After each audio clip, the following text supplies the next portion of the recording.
Here on the Business Brain Podcast, we'll improve the thinking skills that are getting in your way of doing what you want to do so you can work smarter, move faster, and grow your business with ease. Ezra had a marketing company for healthcare businesses. His contracts were usually in the six-figure range, and he got results. The problem was that Ezra liked to talk, so much so that he would end up oversharing and often losing potential clients. All we needed to do was improve one thinking skill, and Ezra's close rate jumped. After all, Ezra had the energy, the systems, the formula, and the capacity to get the results. If you're experiencing something similar, I'm here to tell you you do not have to struggle forever. In this episode 503 of the Business Brain Podcast, I'm going to share with you the exact steps of what you can do to have your own transformation. But first, take a moment to leave a rating and review because yes, it helps the podcast more than you know. Don't forget to screenshot it and send it to me so I can give you a shout out. While you are doing any task, you, without even realizing it, are using your 20 thinking skills. And thinking skills you need to use are strong. Doing the task happens easily. The thinking skills you need to use this week, doing the task will be a challenge. The struggle that Ezra had came from a weak thinking skill of using relevant cues.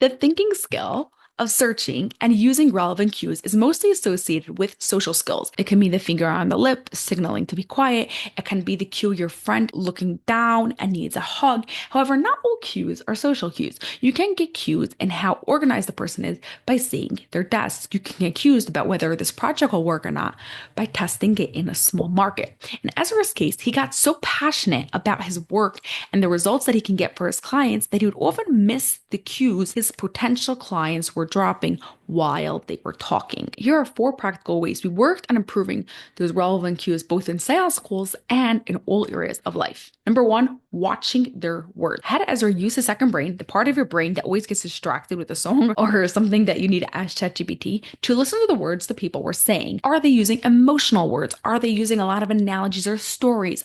And then are they feeling really defensive or not comfortable? What's going on here? And then use this information to respond in the best way possible. People who use analogies often understand best with analogies. People who share stories connect with you on a story level. People who are feeling defensive aren't trusting you yet, and you need to help them break down that wall to really connect with them in a way that they can connect with you. Number 2, listen out for their tone of voice. There's a big emphasis in social skills on looking for facial expressions and body language, but often we miss the tone of voice. When you start looking out for it, it becomes a fun game, a storyline of how the other person is receiving this information. Once again, you can use this information to help you continue the conversation. Number 3, play games help you improve using relevant cues in general. My favorite is cat crimes or dog crimes, as you really need to see what is relevant and what is simply extra information. And number 4, another thing Ezra noticed was that he'd often get sidetracked by a single detail, and that's where he'd go off rail. By reminding himself to zoom out whenever the conversation went in the wrong direction, he's quickly able to get back on track.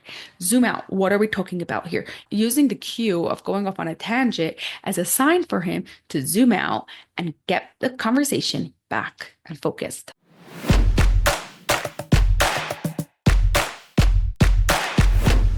Searching and using for relevant cues is an interesting thinking skill, as some people don't see the cues at all, while others take in all the cues and have a hard time sifting out what is actually relevant. Your challenge this week is to watch the type of words other people are using and use that information to better connect with them.